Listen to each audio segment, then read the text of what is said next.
In this, I'm gonna give some aspects of psychological schools and thoughts that can be very useful and important for pedagogical work and understanding how to work with kids through the development processes they're going through. And of course, it's given in a short time and as keywords, but I think also that will open up for some aspects of later understanding or maybe give some inspiration. And so, if we look at how we look on development, we can see that psychology has helped us understand how human beings actually function and work and how they develop. And so, there is today a theory, a theoretic school that's called personality psychology, and it digs into the psychology of the person and how he or she develops her personality. Cognitive school in psychology looks into how the brain works and how we understand and structure our thinking and learning and how we use it in practice. Neuropsychology is about how our inner brain works with information. It's more like also the physical side of it. How it's connected to our bodies and our language and the use of the senses. Social psychology is focused on the aspect of how we relate to the social sphere around us and how we develop in that. Development psychology is about the development of a human being from being a kid and up to the age of 18 and maybe later on up to 25. Organization psychology is about how we develop in groups and in organized groups in a certain way. Clinic psychology deals with what is important from an aspect of medicining and giving the mind and the body the chemistry that it really needs to function and the processes that can be in that. And pedagogical psychology is about how we learn and how we achieve learning, motivate ourselves to learn, and how we interact with the learning in a psychological way, not in a social way as earlier. So they are all related, as one can see, but at the same time different in different types of fields. Some of the main schools that's known that came out of these trends and are very old in psychology and very useful for looking into pedagogical field is behaviorism, existential and humanistic psychology, psychoanalysis, social psychology, the cognitive psychology, and social constructivism. These has had a great impact on how we understand who kids are, how they learn, the way they behave, what kind of learning processes should we apply, and how can we apply consequences, adjustment, and all these issues that are related to learning, motivating, interacting with kids and teenagers through their learning processes. Another important aspect of the development process is what is normal and not normal. It's like when we look at something that is very usual, everybody has it, and what is lacking in the person. We call it a handicap or a kind of development disturbance that can have happened through the years. And this disturbance can be both physically and psychologically. You can have a very visible physical handicap that has maybe hindered the full normal development of maybe walking or talking or seeing or handling a pen and paper and or maybe understanding the language. And so we have also people who look normal physically but can have trouble with psychological disturbances, have what we call diagnosis of different kinds that can be verbal, non-verbal kind of trouble they have. They can have what you can relate to the psyche as depression, ADHD, hyperactivity, some kind of troublesome and continuous behavior that can have affected them one way or another.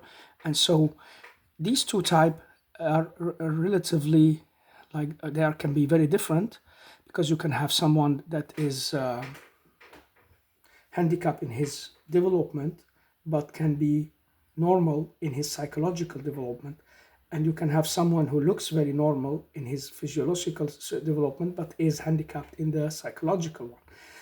And for the two groups, it is a tough process to go to school and to learn and to be in institutions, because they are lacking what most of the others they have and are ready to achieve and to take in or interact.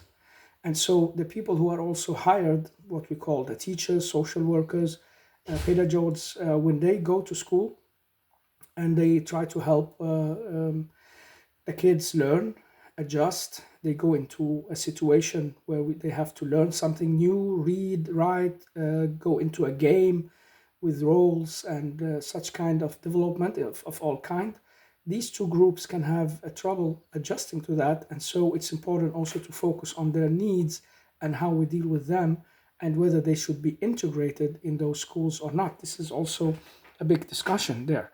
So there is a big discussion about normality and disturbance, and that makes also the case for having separating these kind of groups from the normal achieving persons, because they would not be able to run in the same past, and they would lag behind, and then they get caught into some other kind of trouble, like being bullied or excluded, or maybe everyone would be tired and annoyed, and maybe they would have the same trouble. So some schools have chosen, and some country policies have chosen to include people with disabilities, psychological or physical, into the school. And others, they have chosen not to do so, to exclude them and have them have their own schools and classes and teachers and special programs. And indeed, we have today teachers who are focused on disability training and teaching people with disability, with autism, any kind of physical or psychological handicap. So it's an area that's still developing and learning, but at the same time, also an area that has already its understanding. It is in the awareness of the policymakers on higher level, so they always take it into consideration. In some countries more than others, because of the human rights and how much you value that human being, and maybe the request from the parents and the more normal people that there should be the same and equal measures of education opportunities for these people with handicaps. They should not be neglected. In other places, they are more neglected and maybe seen as something that just should be out of the sight and out of the way. Yet another aspect is cognitive psychology, and how it in praxis can help us understand how we learn, how we think, and how we adapt to new learning processes. One of the major figures in that field has been Jean Piaget, the French philosopher and author of pedagogy and psychology. He has made the breakthroughs in that area that has been very valuable for science, and came to many results that actually has been formulated in some kind of theory. And that's what we're gonna look back into later. But basically, the important aspect of what is needed for someone who works with teaching or want to understand the field is the idea of assimilative and cumulative learning, and that goes into a process that leads to the accommodation, the accommodative learning as well. And it's also an important thing to understand when you act as a teacher or someone who wanna go into the process of learning and understanding how others they learn. to look at the cognitive aspects of that. And Piaget has been like the basis, has put the basis for this through many tests and many observations of kids in different ages. Another important figure has been Erik Erikson, and he has looked into how identity develops through the time that we are in, so we can understand what kind of changes happens to us from we are like small through our growing process. And he found there can be 8 stages of development in identity that is working together with yourself, with your inner ego, ID, you who you are, the id, and the super ego, and the surroundings. And so when these work together, something happens in you, and you develop what's called the identity. And through identity crisis, you develop into a new area. One of the first one, as he has thought, it can be discussed, of course, by others, but it has been useful to understand how small kids have developed and what kind of special uh, development stage they are in. The first one is trust and mistrust. The second one is dependency, independency and shame. The third one is how to be initiative, to take an initiative and to feel guilt. The fourth stage is the crisis between wanting to be very useful and crafty, and at the same time feel less worth, that the struggle of not feeling worth enough for that struggle or for that craftiness. The fifth is identity. Who am I? The understanding of the self and who I reflect, and the confusion is on the other side. The sixth stage is intimacy and isolation. It's the relation to another person that becomes troublesome and maybe lead to isolation instead of fulfilling in its process. Generativity and stagnation. It means like you grow by getting kids or by being productive in your life, maybe for a whole nation or you or for yourself or just one person. It can be both biological and social, and stagnation on the other end. And then you have the reproduction and then stagnation as the eighth stage in Erik Erikson's way of thinking. And how to understand this and at which age is something we can dig into later. I think I will do that. I'm just giving a highlight from the different aspects that can be useful when we work with pedagogical issues and how we look at them. And so while Erickson has been focusing on the whole life, we have Daniel Stern who had focused on the early age of development, from the kid is just born, and he goes some places into the before the pre-birth area, and how the kid can be under development in the womb, understanding, listening, affected by mother's stress level. All this has been later researched by, of course, also medical staff and medical educators and the professors, who found that it's very likely that the kid can already have great affections, and be affected depending on his development in the years where he's in the pre-birth area in the mom's womb. And so her voices, the noises around her, her inner relaxation, the kind of food she takes is all part of what can affect that kid's development early on. And they found that kids can also hear the voices around them of the mom, of who is talking. They could not really understand the words, but they can like relate to what is going on, and it's like it's going into them. It's not a 100 bulletproof theory, but there are indicators of the reactions of the baby through the before birth process. So when Daniel Stern wanted to look into the growth in the early stages, he looked into the baby from its getting born until the age of approximately 3.5 years old.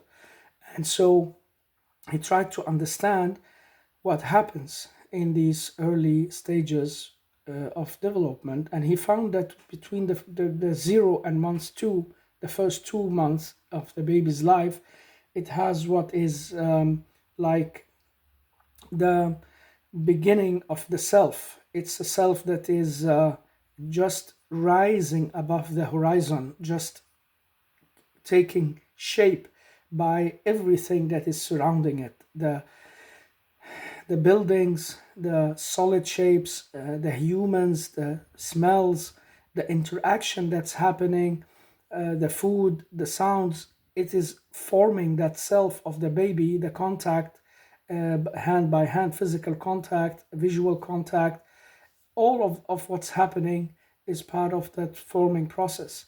And then from the month 2 until 8, it starts to have like a core self, because studies that he made and others has made has shown that, well, the kid starts to interact in a way that is centered around certain certain behavior. It knows what it wants. It can give sounds and signals for what it wants.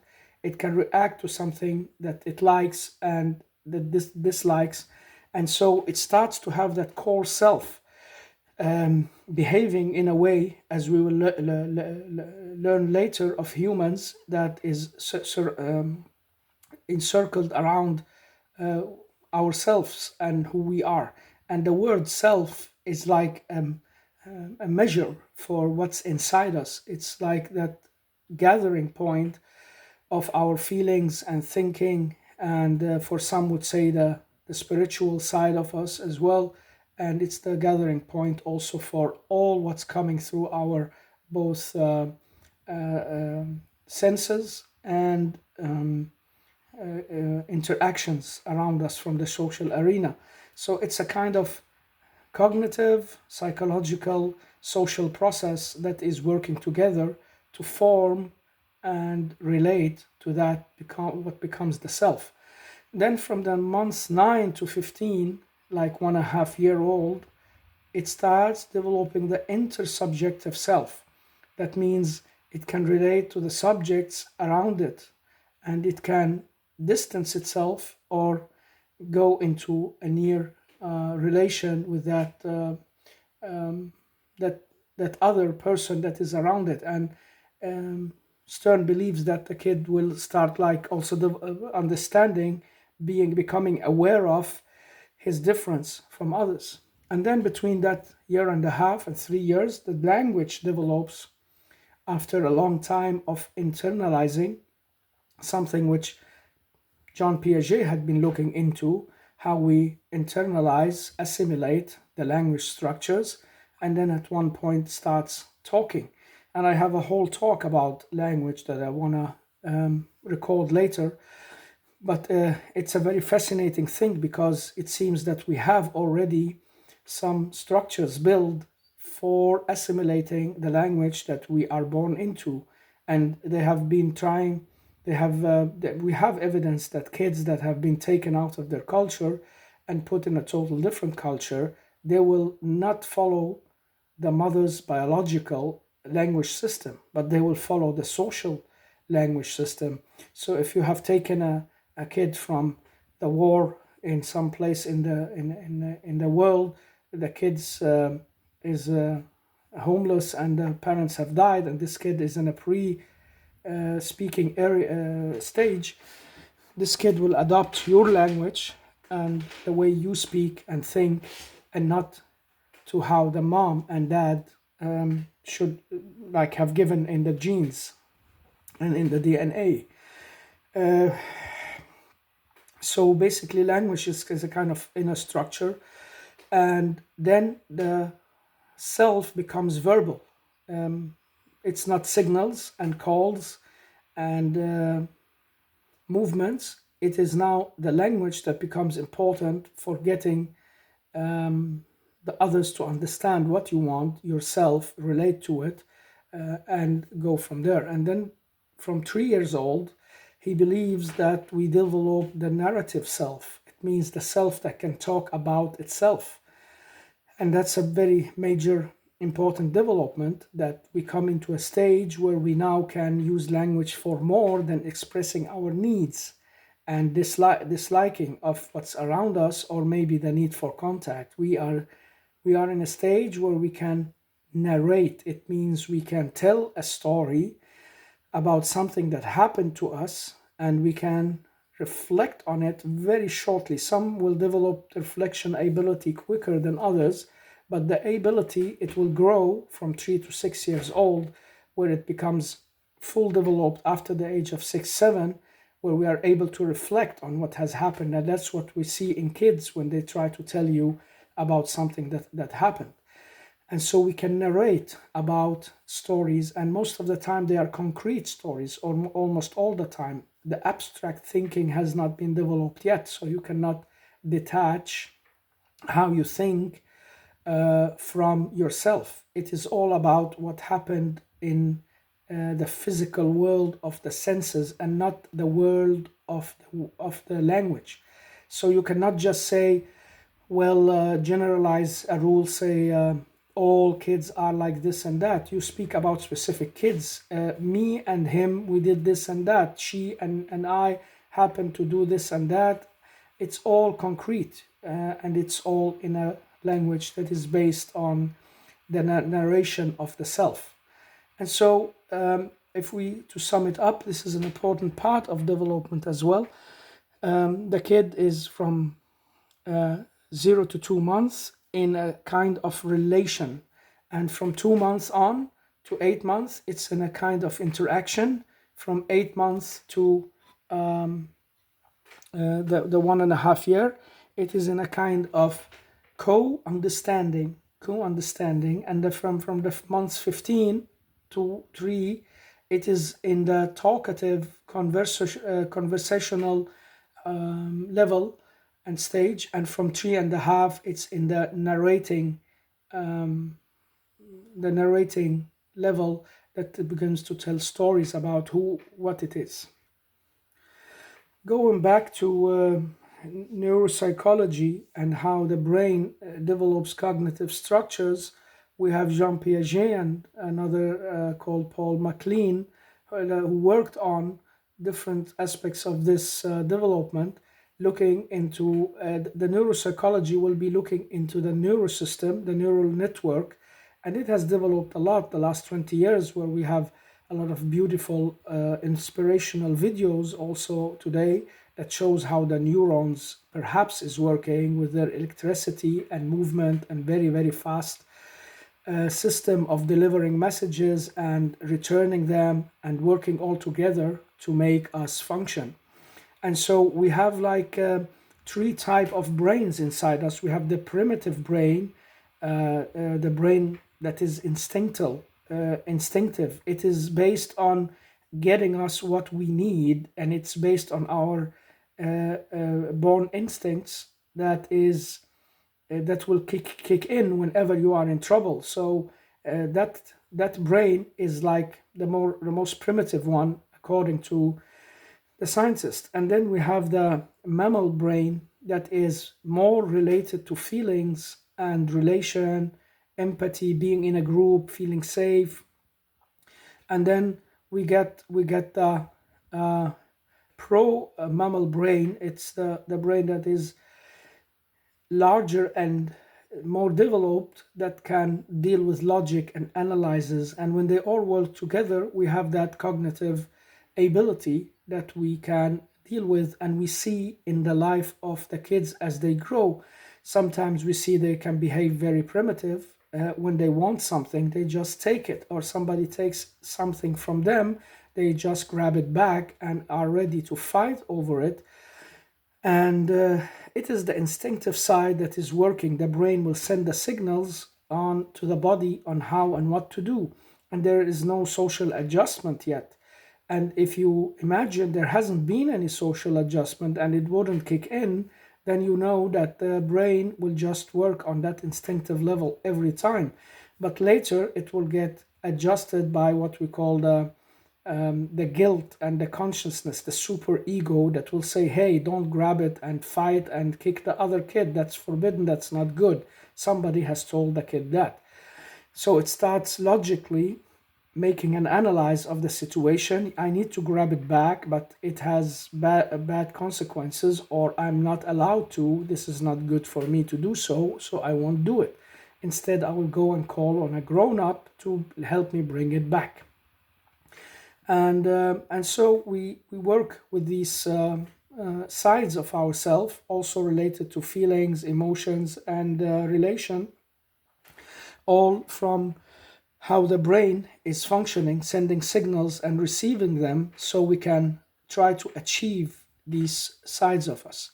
And so when they looked at that, they are the neuropsychology is primarily looking at the physiology and the development of the organism. They are more related to how your body automatically is functioning, the chemistry in it, and the signals that's coming. It's very, very focused on the physiological side and how it cultivates our behavior and needs. And it's important for people like us who works in the field of kids and teenagers to understand how we are actually developed in a physiological way. But of course, the more important aspect is that which Jean Piaget, who was that kind of scientist that believed in biology as a basis for how we react and who we are, and he really wanted to build a system that was based on scientific method and not just loose observations or some kind of metaphysical thinking. He wanted it to be empirical, and he did a lot of work documenting his observations and making sure that he can validate them and build that structure out of it, and wrote many reports and notes on that in his maybe over 50 years career. He lived until, I guess, 82 or 83. So he was a very influential figure. John Piaget cannot be avoided when you speak about pedagogy, maybe all places in the world. And that's why it's important to make a stop, go back and explain a little more on what he's saying. Jean Piaget and the cognitive psychology school, well, he says that it's our thinking that controls both our feeling and actions. We are back to that neuropsychological science saying that it's operations in the brain that controls how we feel and what kind of feelings to release. Not all agree on that, and especially the schools that talk about phenomenology and hermeneutics and that kind of psychology that is based on the independency of feelings as a register and as a source of behavior in an autonomous way. They will disagree and have some discussions on this issue, but I think we can all relate to that idea that the brain is the center command on how we deal with our feelings. It can maybe not necessarily be the source of feelings, but it can control them. So when we show happiness or anger, or maybe control our happiness and anger, it is the brain that is kicking in and telling you so. You want to hug that person who just succeeded in something, but you cannot step over the line from where you are sitting because it will give you trouble with security guards. So you keep in your place and wait to give that hug in another situation. And what is it you're doing here? You're controlling the feelings that just pop up in you because that very nice friend or family just succeeded in what's a joyful day for you, and so on. And the same can be true about when you say, well, you're angry, you can let it go out or you can control it. And that's why people who have aspects of their behavior they cannot control, they are advised to go to cognitive psychology and mentalizing ways to try to control how they behave and how the situation can change for the better by controlling their brain processes. This is what it's about. Jean Piaget, he tried to look into kids. How do they learn? And what kind of development happens? And where can we see the shift really kick in? And he found that basically from the year of 0 up until 11, there are four main stages that the kids will go into. And he does not say that they kick in precisely in that age, but more or less between the birth and the 2 years old, you have the sensomotoric stage. And from the years of 2 until 6, you have the pre-operational stage. From 6 to approximately 11, you have the concrete operational stage. And then from 11 up after, the kid starts the abstract operational stage. And so these learning processes that we go through are four stages that stays with us and follows normal persons. This is important to know that Piaget was not in that theory including the people who had handicap in development, brain handicaps or physical sensoric handicaps that maybe delayed their speech or learning abilities and input from the learning processes. This is basically just normal kids, normal development process as can be observed. When you look at many different kids, you will see, well, they will change at this age and become able to do something new. And this system has made the basis for the modern school system. Actually, many do not know that, but it is why we have this basic elementary school system divided into three areas. The one where the kids are focused on the years 3 to 6, on how they interact and become operational. And that's why you see a lot of what we call kindergarten atmosphere, and a lot of playing and working, learning how to eat and talk and relating to each other. This is a lot that's going on in that area before you start the operational stage of the concrete learning process of mathematics and structured language and other issues that you will need to have in life according to the policies in that country you are in. So from 2 to 6 year old, it's the pre-operational stage. It's similar to the kindergarten stage, and then you go from 6 to 11. Some will, like, again, pull it up in two and say, well, maybe it's from first to third grade and from third to fifth grade. And some will just put it all together, and that makes good sense. And then from 11, well, they start becoming teenagers, and a lot of changes are going to happen there again in the next 2 3 years. And so it is again divided or maybe put into a system of its own.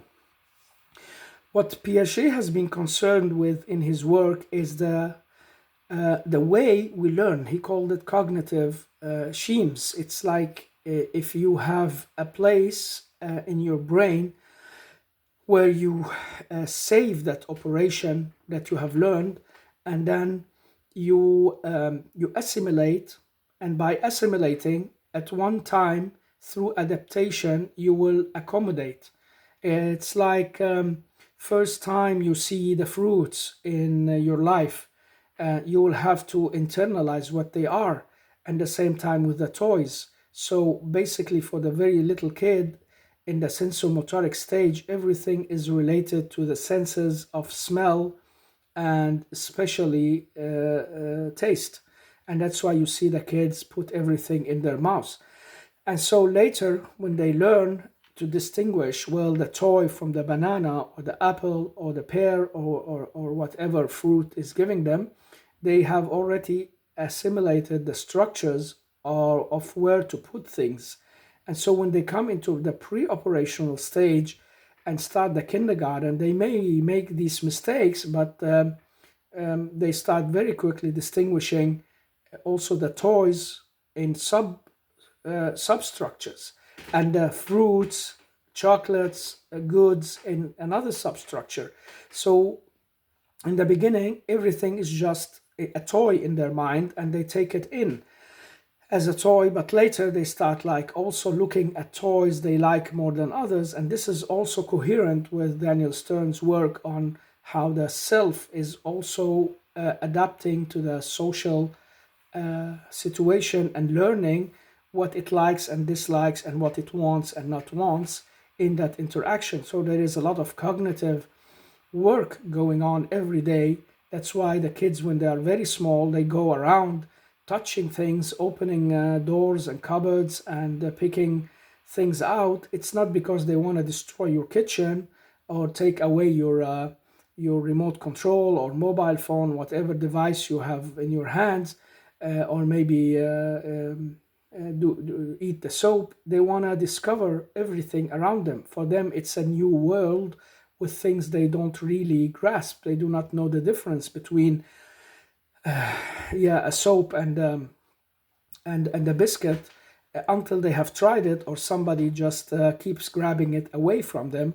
And so they start like realizing that they have to assimilate the understanding of this as different from that, because they are given the biscuit and they taste it, it's very good, they want more of it. As for the soap, well, for the first, it doesn't taste good, and secondly, it can give them trouble. They feel a reaction in the body. And then there are the society, the woman, the men, the people around the kid, mother and father and kindergarten personnel, who will grab that soap and try to learn the kid not to touch it, or maybe put it out of reach. And so the cognitive schemas will schemes there, where they will develop learning us to distinguish between things. And so every time we have assimilated enough, we can accommodate, we can like put it into use, and we can reflect on it, or no, sorry, we can put it into use in a practical manner, not reflect on it, but use it in a practical way. And so this is what's going on all the time. We are always adapting, and at the same time trying to use. And by using, we're getting new information and experience that will put us in a new situation of learning. Because when I assimilate and accommodate and use, well, things will become more understandable. And that's also the basis of related to learning by doing, pedagogy and sociology, social pedagogy.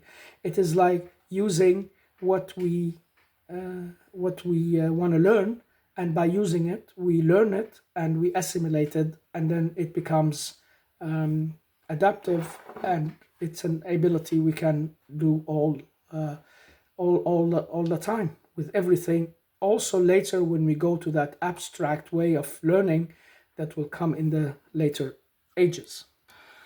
Another important aspect is the aspect of relation. It's the theory of connecting that John Bowlby especially was known for, and he came to talk about four different types of connecting that characterizes the kids while they are growing up. And the first one is the safe connecting. The second one is the rejected connecting. The third one is the ambivalent or insecure connecting. And the fourth is the disorganized one. And if you look at these four, you can see that they will characterize different type of kids and school pupils, and also follow people who tell their stories from being a grown up. So you can actually use them to understand how people developed in that particular area of their life. And it can go from the years of you are born until you are fully socially developed. It's difficult to put a later age on that, since we keep developing needs all our life. But has been focused on the 6 to 7 years, the first 6 7 years of the kid's life, because they are the years psychology found is very important. These years are very important for the rest of the development in life. And so what happens to a kid when it is from 1 until 6 years old is uh, something that can have consequences for its later life, both good and bad consequences. It can reflect on its development process through its life later.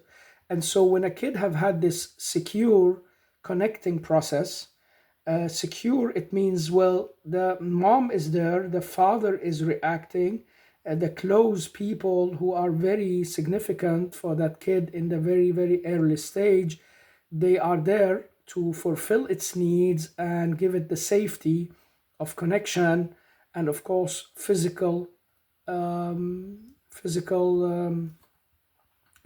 satisfaction, food, water, and heat, and noise-free area, or a safe place to sleep undisturbed. All this will become part of how this kid will feel later. It will feel safe and it will develop a sense of security that will go with it later in life and give it a great balance and a great security to work on and build on. And that is related to how the socializing process from the grown-ups around the kids has been. And that's a big responsibility on the surroundings of the kid, and that's why every mother should think if she should have a baby or not. Unfortunately, most of the uneducated moms will not be listening to things like that, and that's the evil circle. They do not know what will happen to their kid, and so they go on bringing a kid to the world while they are deeply insecure, are not able to connect with it. Some moms will reject their kids because, well, we know of stories, and that's the second one, the rejected connection. And it's very harsh to actually imagine, but it can happen that kids get rejected all the time. Their needs are neglected and they do not really get what they need.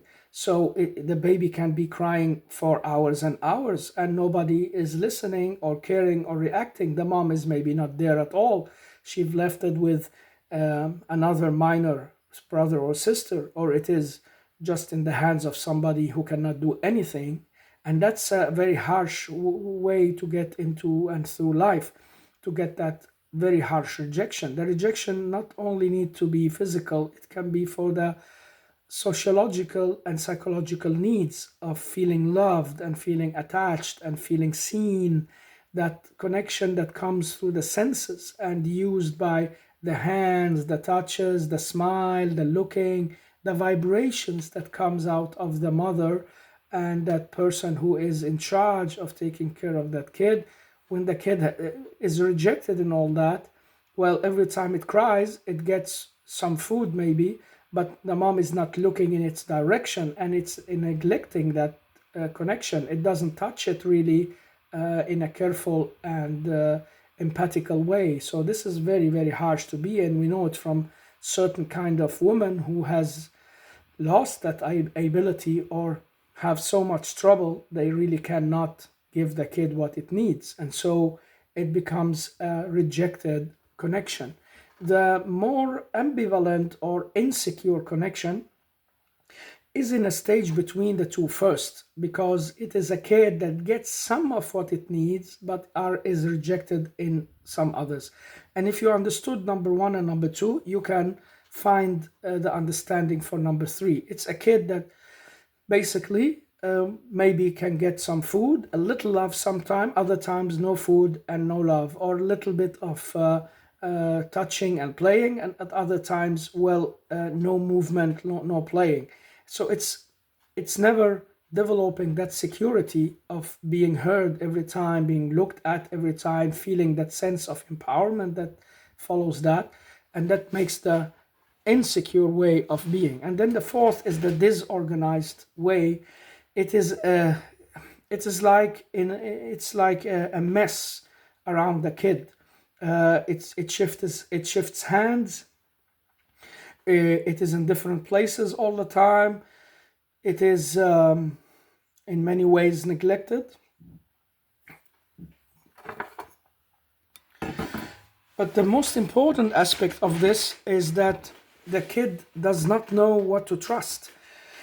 You can have You can have a person around that kid that shifts all the time. Sometimes it will the kid will be fulfilled and satisfied fully, and next time that kid will be met with a lot of rejection, not understanding why. And it looks like a lot like the third category of being insecure, but here it is so disorganized that you do not really read the structures. In the third one, you can understand with time that, well, you're gonna get something sometimes, and some other times you're not gonna be heard. And with time, the kid will learn to understand that in its surroundings. Here it's totally disorganized. You do not really know what to expect in that connection with the grown-ups around you. And this is one of the most troublesome situations, because it can develop a lot of troubles for that kid, psychologically, mentally, socially, personality disorders, and so on. Because you are a kid, not really able to read your surroundings and what to expect in them. So you think the whole world is like that, and maybe the system around you is like that, and you start acting according to what you have learned, and not able to really rely on what's gonna go on next. Another aspect of psychology in pedagogical work is the idea of double socialization. I've spoken about it in other places as well, but here's a short introduction. We are surrounded by primary caring persons and secondary caring persons in our life, and these primary and secondary caring persons, they are belonging to the sphere of primary socialization. It's the family, it's the grandparents, sisters, near friends, and family that are very, very attached to your small circle of family. So this is the primarily socialization source that you have. They will affect you the most in your early age, cognitively, socially. Bowlby's theory about the connectivity, connection, how you develop your cognitive abilities, all that, your language, not the least, and your behavior, all that is related to who is surrounding you, which family are you growing up in, and which kind of primarily and secondarily persons are taking care of you. It has really a lot to say, they found, through many decades of research, and that it has become a classical view today.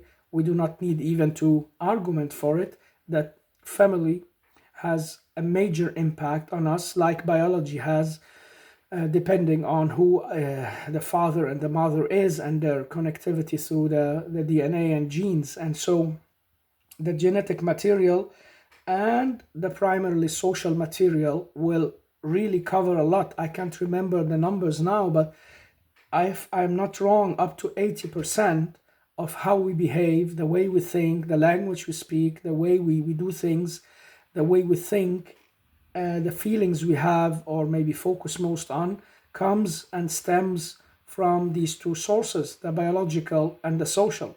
And there is a discussion here also, is the social more influential or the biological? And this is something that you can sometimes find is discussed in the books of sociology and psychology, and still sometimes discussed as new research can show the way to one or another. And so many have today this belief that, well, it's a combination of both, but where we can see in some areas that the sociological impacts are greater than the genetical and biological. And in other areas where they can see that the biological can be of greater impact. Like as I said before, the language and the way you behave in social situations will stem much more from who is teaching you than from who your parent is, because we can see a parent who has been a professor get a kid that is, um, yeah, what can you say, and not non-civilized behaving person, or vice versa, a dad or a mom who never learned about these things finds their kid really well developed in manners and speaking and ethics and behavior of that kind. So it's a sociological effect. In other ways, you will find that maybe some of the basic genetical material is gone over to that kid, the resemblance in physical form, and maybe the ability to think, how strong your brain is, the way it's functioning, can have that source. And sometimes some believe that even if you have psychopathic traits, like you can have an inherited heart disease or cancer disease or some kind of brain problems that can come from your family inheritance. The same can be with psychopathic and psycho disturbance, that it's not only social but also from the genetical material. This is discussed and not really agreed upon. So I just wanted to mention that. And when you look at the primarily socialization, you must understand that there are two sides of it, the biological and the social. But this is one side of the double socialization, that it's the family affecting who you are. On the other side, you have society, the institutions with schools, everything that's in it, the political institutions, economical institutions, the way society has developed is a source for your socialization as well. And a lot of the time, they work together to give the kid the needed socialization. So if that's you in the middle, the kid, you can see that you are socialized by primarily and secondarily sources. Sometimes they conflict, and I have talked about that in another place, and maybe I will give a more developed talk about when they conflict, what happens in you, and what's the social troubles that it can give.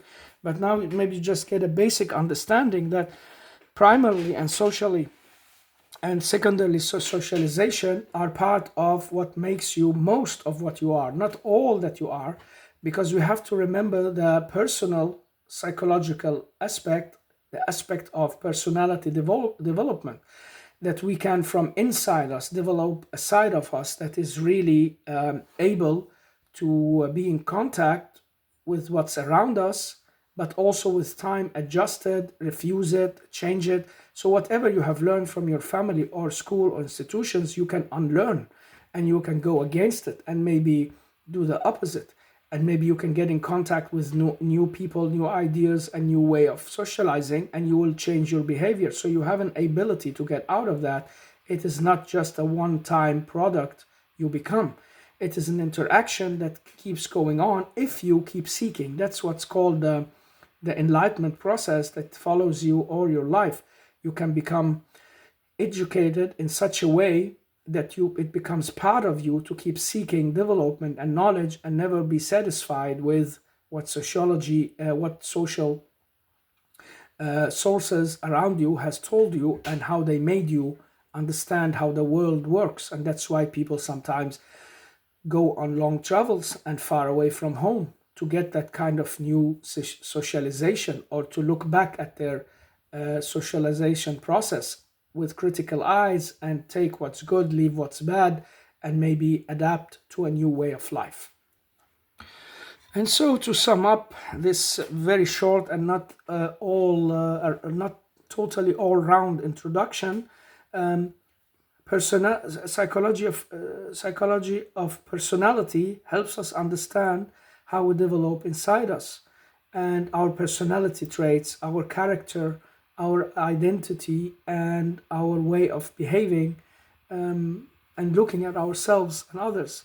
The cognitive is the one that looks with the neuropsychology at your brain, how it works physically, and how it uses the information to its benefit and to learn from it. The social psychology is concerned with how you adapt to social structure, how that affects you, the socialization process. The development psychology is looking at how you develop from place to place in your life, from stage to stage, both mentally, physically, socially, and in your feelings. And so we can have that development going on at the same time, and parallel in development psychology. That's what it can go around. Organizational psychology is more concerned with how, in today's world, organizations and the places we go, maybe from we are very small kids, and become part of how they affect us and how they work also. That's also important for people working in social institutions to understand the dynamics that's going on. It's the same with people who works in business, and primarily this field was very important for business because they wanted to get the benefit of the people working there. And when they started growing, they needed to understand how organizations work and are built up and what kind of organizations are the best. Then there is clinical psychology, and this is mostly focused on the trouble people can have. It's the what can you say, normality disorders they look into, and mostly from a perspective of trying to heal or make the body and mind and self psyche get back to that normal stage, or maybe just get in a situation where the behavior can come under control. Part of the clinical psychology is concerned with how our yeah, neurons and chemical processes work and affect our nerve system and thinking system. And so they try to relate to that more than others. And other part is more concerned on how to deal with the psychological problems. So it's a big field as well. And then the pedagogical psychology that is concerned with the learning process, how you learn inside yourself and in connection with others, and how you get motivated and curious, and all the aspects of interaction in a learning environment is based on that. So I don't know why I did this, but it's just a kind of introduction to these ways of thinking when you are a person who works in this field or are interested in knowing about it. This is what you're gonna be learning about in depth, and maybe going through cases. Not maybe, but surely, if it's a good school, you will be going through a lot of cases. You will be looking at how to identify development processes and so on and so on. So I hope it was helpful in some way, at least for one person out there. I would be happy.